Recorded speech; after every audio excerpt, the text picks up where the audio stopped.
Welcome, everyone, to the 6 Feet Apart podcast, a conversation designed to help us find our way when answers seem out of reach and life just doesn't make sense. We're Luke and Ben, and we want to thank everyone for joining us for episode 2.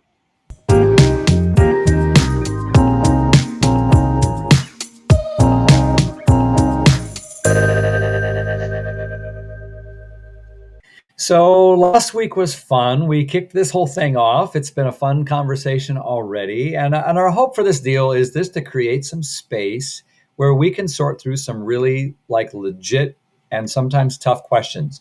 Like if we could go to a restaurant or have each other over and sit on a patio somewhere and just hash things out. We want to have a conversation that we hope is relevant to lots of people from a range of places along a faith spectrum or a belief spectrum. We hope it's helpful for a whole bunch of people. I know we'll have people and already have. We've got feedback that people that are like, I don't buy into this, or I'm curious, I'm confused, or maybe who are exploring different things about the faith.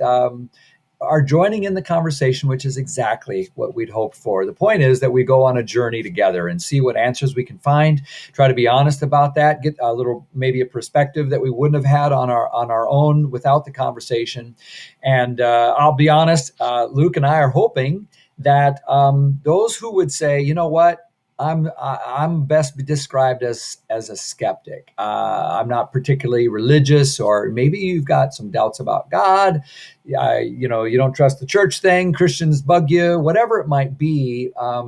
Everyone's welcome to this conversation, but particularly we're interested in people who are honest enough to admit, I feel at a distance from answers, or maybe from any faith perspective, or even a relationship with God.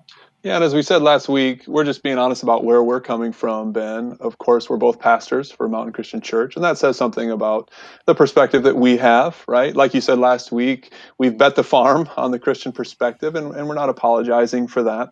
But maybe 3 caveats to start with that come to mind that would be good to mention just to help people listening know where we're coming from. Number one, the Christian perspective, Christian worldview, or Christianity, we got to be honest, it's often badly misunderstood. Sometimes by me, okay, being honest about that, but often by Christians or even the wider world. And some of what we're trying to do, I think, in this discussion is just bring some clarity at some key points, right? Yeah. So it's such a big point because so many people are like, well, I accept or I don't accept Christianity. And one thing we hope to do is just say, well, let's get an accurate picture of whatever that is before we say yes or no. Yep. And then number 2, in spite of my profession and in spite of my faith commitment, I would describe myself as a skeptic in a lot of ways. Now, not skeptical like hardened in unbelief, but someone who's very slow to accept just the things that I've been told. Someone who's pretty thoroughly investigated and questioned the things that I grew up with, and someone who still has a lot of questions. I very much value critical thinking, and I value the place of doubt in the way that it refines that search for truth, which is really, what we're trying to find, right? I'm laughing because I work with you Oh, almost every day. And if there's anyone listening who doesn't believe that Luke is not afraid to ask hard questions or has a critical nature about him because he's just not going to take it for your word for it, I can vouch for that. Yeah, but all right. it's so true. When it comes to matters of faith, we can't be afraid to. I love what you said. You're a skeptic too of your own kind, and I want to believe I am too, because at the end of the day, I don't want to believe in anything that if you poke it a little too hard, it's going to deflate and go away. So that's awesome. And then number 3, I'm not an expert. Ben, you're not an expert. I work with you every day and have worked with you long enough to know that, right? Uh, we're not coming pretending like we've got it all figured out by any means, or even that we're the best people to be talking to everyone about this stuff. I mean, anyone can put anything they want on the internet and just spout off about something, right? Obviously, we're indebted to so many people, and we'll make the recommendations that we can to other great resources that we can be helpful. And really, for all that we may have learned or read or whatever, we still have a long way to go, and we have questions that we're still wrestling with. But even so, we have some belief that what we're doing could be useful, that we might be able to offer something helpful in the journey. And for us, I know that we have a sense of responsibility, a sense of calling to the community where we happen to live, and to the Mountain Church, and then even to anyone who might be interested in following along with us. So with those kind of 3 caveats in mind, we're going to be embarking on a journey and just trying to get a handle on some things that maybe seem out of reach, and we'll try to make sense of whatever we can. Sounds great. And so last week we dove in. One of the big thing last week we tried to get at was, what do we do with our doubt? What do we do with tough questions? And so, just without rehashing everything, maybe a couple of quick things is we just wanted to say really clearly, hey, there's this myth that Christianity and doubt can't sort of coexist, that you've got to erase all this and arrive at some beautiful certainty. And that's not what faith is. And that's really not tenable. And no one can arrive there. There is room for doubt. In fact, if you never doubt, back to Luke's point about skepticism, if you never doubt anything, well, then you're never going to land on understanding or knowing. You're never going to ask any questions that really lead to learning and solidity there. I So like the thing you said last week, Ben. You got to be willing to doubt your doubts, right? Got to be willing to right. doubt your doubts, or you're never going to get at some honest pursuit of truth, which is the thing that we're about anyway. Another Yes. thing, I think you made the point that was just don't crave certainty as much as you crave truth. Okay. Yes. And I think that's an important thing. It reminds me of one book I did want to recommend. I didn't say it last time. It's called The Myth of Certainty. We'll put that in the show notes. Daniel Taylor wrote that, The Myth of Certainty. And he has another book. I haven't read this one, but someone I trust recommended it. The title might grab somebody. It's called The Skeptical Believer, Telling Stories to Your Inner Atheist. So a couple of That's good. resources there that might be helpful. Solid resource. We'll put them in the show notes so you can follow up if you want to. Yeah. So let's take a step now and go on the next little ways along this discussion and talk about what we're doing today. Here's the question we're asking ourselves today. All right, isn't religion, isn't that God stuff, isn't that just feel good stuff that people made up for hard times like this? All right, isn't it all just something that's not really rooted in reality?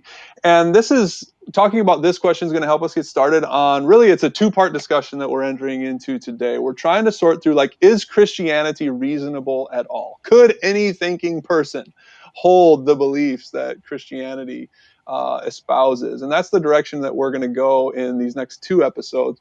So let me state the issue today in some other ways here. I think it's often assumed that a Christian person or religious person, what they're doing is they're basing their view of things on faith, while a secular person is basing their view of things on facts. Okay, faith versus facts. And you could say it more negatively. You could say, well, Christians have bought into a bunch of made up stuff that has no basis in reality.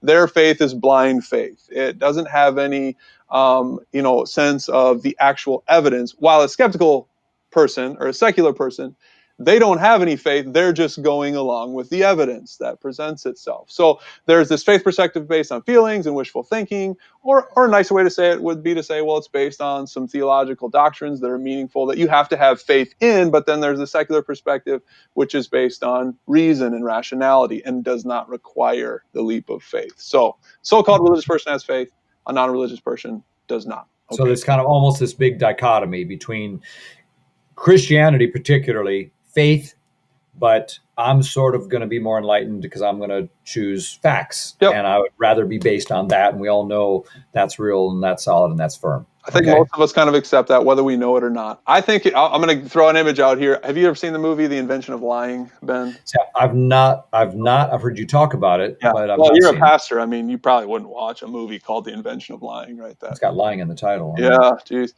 Ricky Gervais is the star character in that. I really like Ricky Gervais. I think he's funny. He's a super talented guy. I think he's very publicly an atheist and kind of almost seems like he almost wants to be sort of a poster child for atheism in some ways. I don't know him. I don't know much about him, but he is in this movie, and it's a movie. The premise of the movie is that never has there ever been a lie told. Everyone just says it like it is. They say what they're feeling, and of course, it's really funny, and you get all these nobody just does the niceties of, hey, how you doing? Fine. Or, oh, that dress looks really nice. Or what. Everyone just tells the truth, right? And so you get a lot of funny stuff there. But in the movie, once a lie gets invented, he creates a lie. He says something that's not, and he doesn't even know how to describe it. But in the movie, there's the scene he has a dying mother and he's trying to comfort her. And what he does is make up this thing that, oh, there is an afterlife and it's blissful and it's peaceful and you'll be comforted and so forth.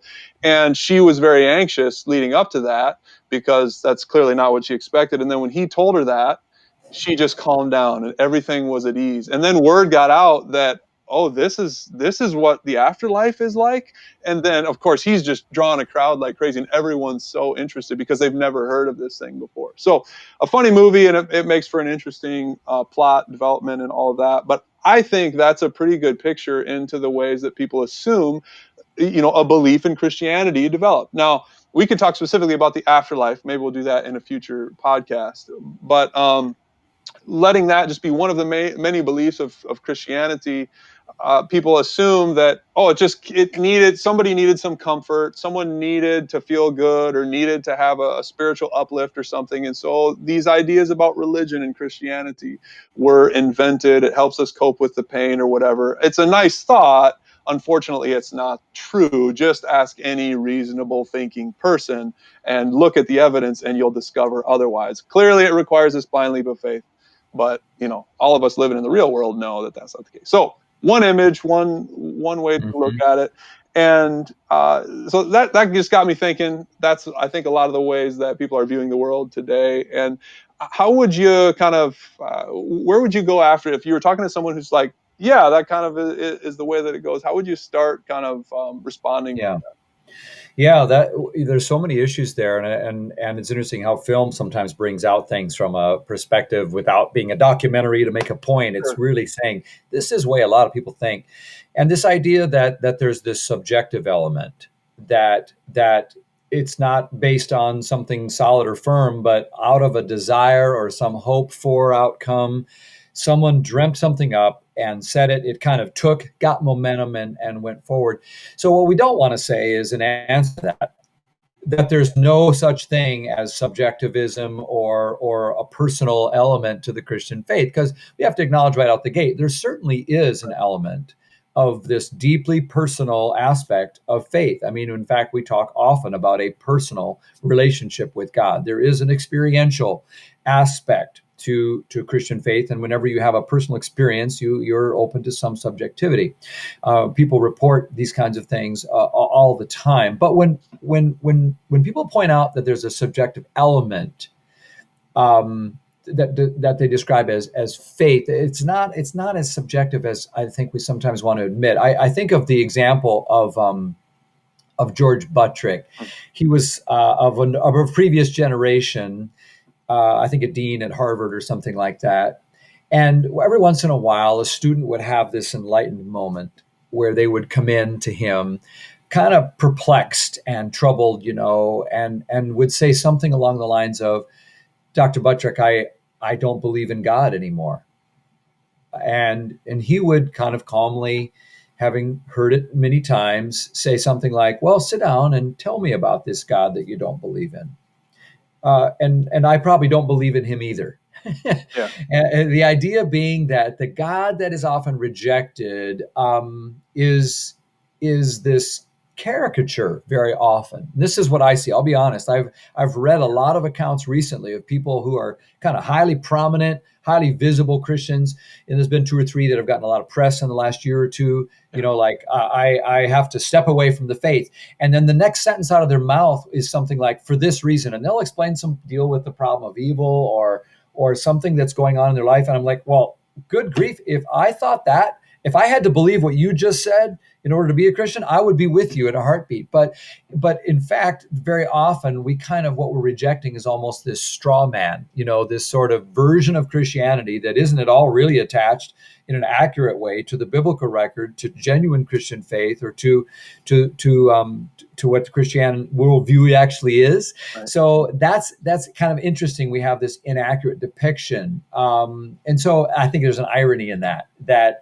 very often what you've got people who are like, I'm going to go after the facts, and that's why I have to reject Christianity. But in fact, they haven't actually done enough homework to actually learn the facts about Christian worldview itself. And there's another irony in as well, in that sometimes I think it's kind of short-sighted, and this is kind of where we want to spend some time here today, is to say, well, I've got to reject Christianity or that worldview because I'm so wooed by the evidence and the empirical nature of science, and I am too. I get that. I feel the cultural pull toward stop saying this or that. How are we going to solve, these issues about global warming, whatever?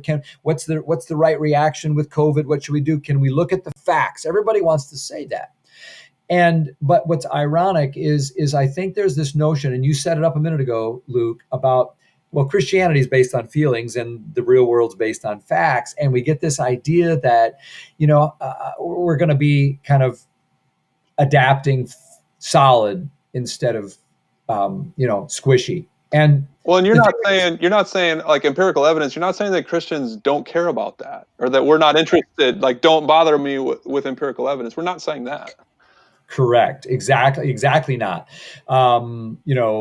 You don't need to stay away from empirical, hard data, sciencey stuff in order to be a Christian. We're going to return to some of this stuff because this is a huge topic, a big can of worms, and we want to come back and talk about some of these things in the future about how Christianity claims to be grounded in hard historical events and we have historical documents that can be put up against other historical documents and these sorts of things. And of course, there's always a supernatural element that science doesn't always know quite what to do about. But Christianity is not a faith that requires you to just sort of feel some things, think some thoughts, take one leader's word for it, and make a blind leap in the dark, but is very much grounded firmly in historical events that you can choose to believe or not believe in.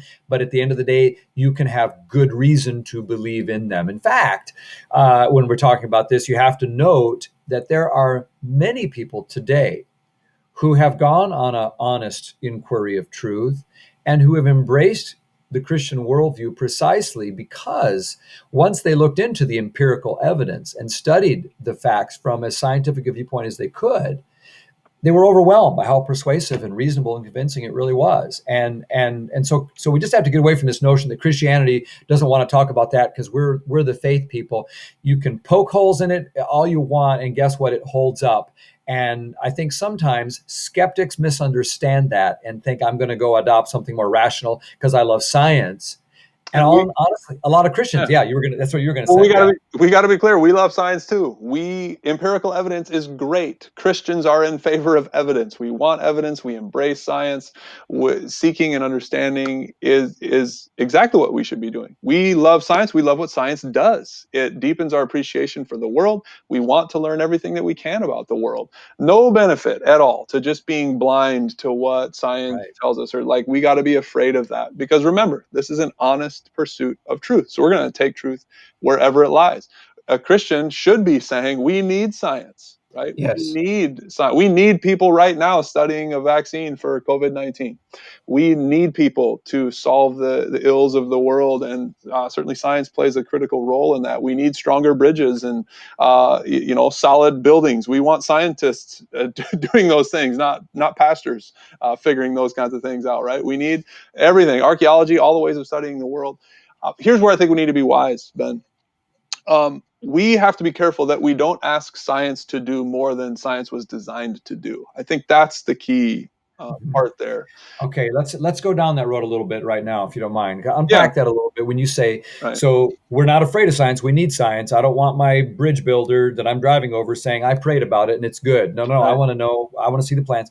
But science can't do everything. What do you mean? And I'll plug one book here. Tim Keller's got a book called Making Sense of God. I'd recommend. We'll put that in the show notes too. And he talks about some of this in chapter 2 of that book. So empirical evidence, it certainly has a lot of value, but I would say it's unwise to assume that empirical evidence can do more than what it was intended to do. So science tells us about the world, right? But when you say that the only things that matter are the things that science tells us about the world, you're not actually doing science anymore. You're making a value judgment, right? You're making a faith commitment. In fact, you're having faith in the idea that nothing can exist outside of what can be demonstrated empirically. So doing good science, committing yourself to the study of the natural world, is different from committing to the belief that the natural world is all there is. Okay, those are different things that I'm not sure everyone recognizes. So a person can use the tools of science to gain lots of knowledge about the world, and we would encourage that. But if you go a step further and you say that those are the only tools that exist, and that anything that might be understood through using a different set of tools has no validity whatsoever, well, then that's a faith statement. That is a philosophical position. It's a belief that actually can't be proven or tested with science, right?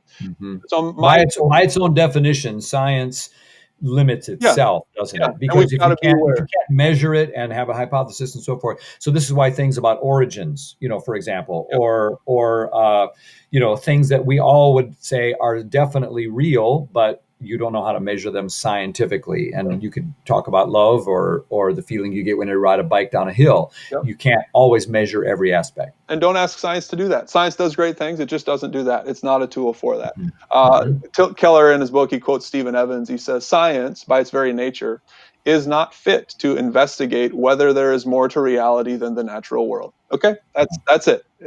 Science, its baseline methodology, it always is assuming that there's a natural cause for every phenomenon. That's just what it assumes, of course. Well, there's Mhm. no experiment that could prove or disprove that there is something beyond the material world. That's just the nature of science and the way things are. So So what we're saying is, if a person says, well, I believe in God, that is what you would identify as a statement of faith. yes, When a person, because you can't ultimately prove that in some scientific way. Now, if a person says, I don't believe there is a God, in fact, I believe there is no God, that also is a statement of faith, it's a statement of because faith. you cannot arrive at that in any sort of conclusive way without some sort of, I'm willing to take my chances, or this assumption, or make this leap, and so forth. So the declaration that science is the only arbiter of truth is itself not a very scientific thing to say, and yet it's amazing how many who purportedly embrace the faith as the worldview are willing to make some leaps and sort of dogmatic, almost ideological statements Right, that everyone has to kind of abide by. It's a belief. So if we enter into this sort of discussion, at some point, every person is going to be left with a decision to make about how you make sense of the world. So how do you interpret the data of your own experience, the world as you see it, and how do you make sense, and what do you want to do? And everyone gets to decide that. And the hope would be an honest seeker of truth would do it based on all the evidence that we have available to us, which includes not only science, but some other things as well, perhaps. And then you make it based on what you think is most reasonable. And that's the kind of Christianity I would rather call people to than some right. sort of blind, ignorant leap in the dark. But I would also love to call my unbelieving friends, or someone who's firmly believed, who believes firmly in secularism, to have the same critical spirit about what they're going to attach themselves to. Yep. And everybody's got to have faith in one way or another. And you can believe in naturalism if you want to, and but you should investigate that. And I'm just thinking it's interesting what's happened in our world, the way that most people view reality. It's like that silly movie that I referenced, right? And what's happened, the secular position has been dressed up as the absence of faith, right? No faith needed here to hold this position. And as a result, the people that hold that perspective a lot of times end up doing the exact thing that many people accuse Christians of doing, and that is being oppressive with their beliefs and intolerant of anyone who thinks differently, marginalizing outsiders, forcing conformity, and all of that stuff. And just to be clear, Christians have done a lot of that in so many instances, and it's terrible every time. It's a far cry from our calling as Christ followers, and we need to repent of it every time. But just to point out that secularism too is often presented, it's like this incontestable viewpoint, this universal self-evident reality that can't be questioned. And those who accept it are often, they're very intolerant of any differing ideas, and they find themselves marginalizing all rival perspectives and denying that their belief, which it is a belief, it is a statement of faith, denying that that's not universally accepted. So Yeah, that's I think it's so good, Luke. It's just a matter, whatever perspective you hold, you got to evaluate it. If you're going to reject Christianity or yeah, reject secularism, or choose one of those, do it honestly, and acknowledge that everything we're doing here, when we get to this realm, is based on some degree of faith. And I love what you said. Maybe this is a way for us to. I know there's Christians eavesdropping right now, sure, and and that's okay. You're glad, but it makes me realize. I believe, my own belief is that some of the reason that much of Christian, some people are turning from Christianity is not so much because they've really looked into Christian worldview or the actual claims of Christ himself, as much as they've been sort of turned off, confused by what they see in Christians. G.K. Chesterton, Yeah. great leader from the 20th century, said the Christian idea has not been tried and found wanting.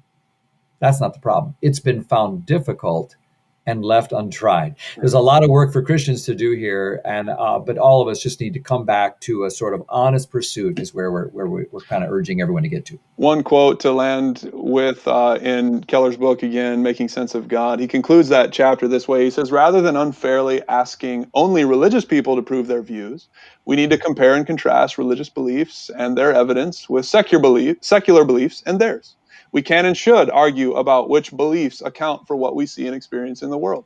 We can and should debate the interlogical consistency of belief systems, asking whether they support or contradict one another. We can and should consult our deepest intuition. So, and that's what we're going to do. That's what this conversation is designed to do. We're going after something. We're not at all trying to put our brains in a sack or be blind to anything. We're going to go after and really explore what Christianity is all about and see if it Yep. has any resources to help us in the real world, right? Yeah, let's be kind to each other as we proceed. Certainly. All comers are welcome, but everybody do your homework and everybody look into this in an honest pursuit of truth. Next week, well, we're going to come back. We're going to look at just is this whole can anyone but an idiot really believe any of this Christian stuff?